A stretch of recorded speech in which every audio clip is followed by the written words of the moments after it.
चलिए आज एक बहुत ही खूबसूरत कहानी की दुनिया में चलते हैं।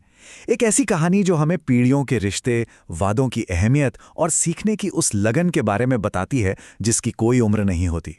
सोचिए, ये बात कितनी सच है।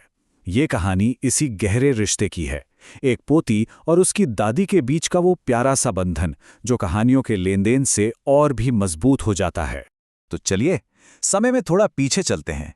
कल्पना कीजिए 1900 के दशक की शुरुआत का उत्तर कर्नाटक का एक गांव, एक ऐसी दुनिया जो आज से बहुत बहुत अलग थी, जहां जिंदगी की रफ्तार बहुत धीमी थी और हर छोटी बड़ी चीज का अपना एक अलग मजा था।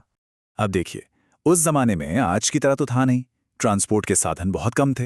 इसका मतलब यह था कि सुबह का अखबार आते आते दोपहर हो जाती थी और हफ्ते में एक बार आने वाली मैगजीन भी एक दिन लेट पहुंचती थी। और इसी वजह से ना हर चीज का इंतजार होता था, एक त्योहार की तरह जिसका पूरा परिवार बेसब्री से इंतजार करता। लेकिन इन सब में भी जिस चीज का सबसे ज्यादा इंतजार होता था वो थी कन्नड़ की मशहूर लेखिका त्रिवेणी की कहानियों वाली साप्ताहिक पत्रिका। उनकी कहानियां बहुत सीधी सादी होती थीं, लेकिन आम लोगों की जिंदगी से जुड़ी होती थीं, जो सीधा दिल में उतर जाती थीं। उस पत्रिका का आना मानो हफ्ते का सबसे बड़ा इवेंट होता था। और इसी पत्रिका में एक उपन्यास छप रहा था, किश्तों में। नाम था काशी यात्रा। ये कहानी दादी के लिए सिर्फ कहानी नहीं थी, ये तो उनके जीवन का एक अहम हिस्सा बन गई थी। एक ऐसा रिचुअल जिसने उन्हें और उनकी पोती को और भी करीब ला दिया था। अब देखिए, किसी भी कहानी की जान कौन होता है? उसका मुख्य किरदार, है ना, जिसे हम प्रोटैगनिस्ट कहते हैं।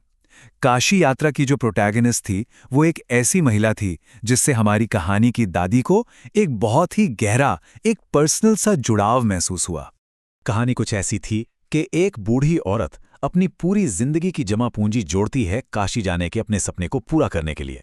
लेकिन फिर उसे एक गरीब अनाथ लड़की मिलती है जिससे शादी के लिए पैसों की जरूरत होती है, और वो बूढ़ी औरत अपनी सारी बचत उस लड़की को दे देती है, अपने सपने को कुर्बान कर देती है।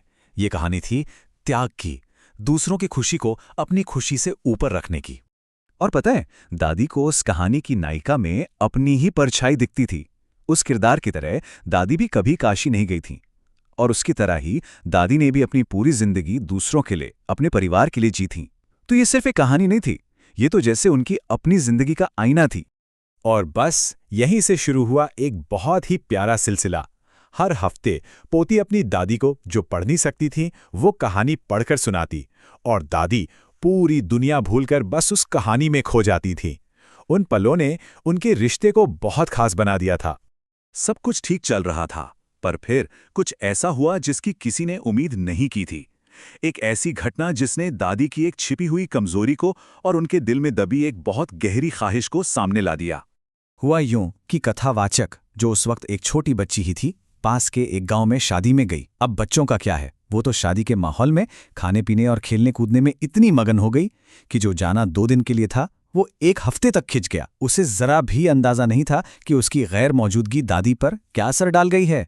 और जब वो वापस लौटी तो उसने कुछ ऐसा देखा जिसने उसे हिलाकर रख दिया। उसकी दादी, जो हमेशा से ताकत और हिम्मत की मिसाल थीं, अकेली बैठी रो रही थीं। ये देखना सच में बहुत हैरान करने वाला था, क्योंकि उन्होंने अपनी दादी को कितनी भी मुश्किल घड़ी क्यों ना आई हो, कभी कभी रोते नहीं देखा था। तो आखिर ऐसा क्या हुआ था जिसने उस मजबूत औरत को इस तरह तोड़ दिया था?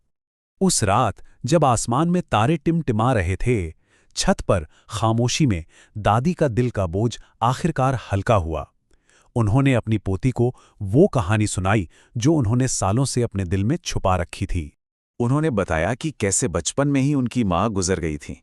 पिता अपनी दुनिया में व्यस्त थे, उन्होंने दूसरी शादी कर ली, और उस जमाने में आपको तो पता ही है, लड़कियों की पढ़ाई लिखाई को जरूरी नहीं समझा जाता था। तो बस वो कभी स्कूल ही नहीं जा पाईं, वो पढ़ लिख नहीं सकती थीं।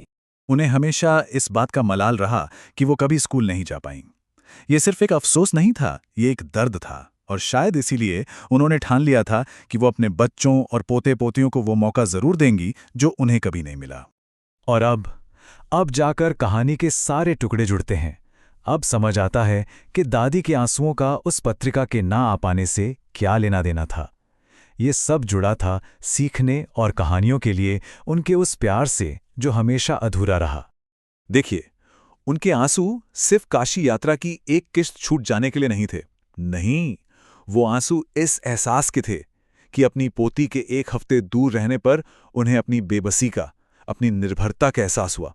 उन्हें महसूस हुआ कि कहानियों की इस पूरी दुनिया का दरवाज़ा खोलने के लिए वो हमेशा किसी और पर निर्भर थीं।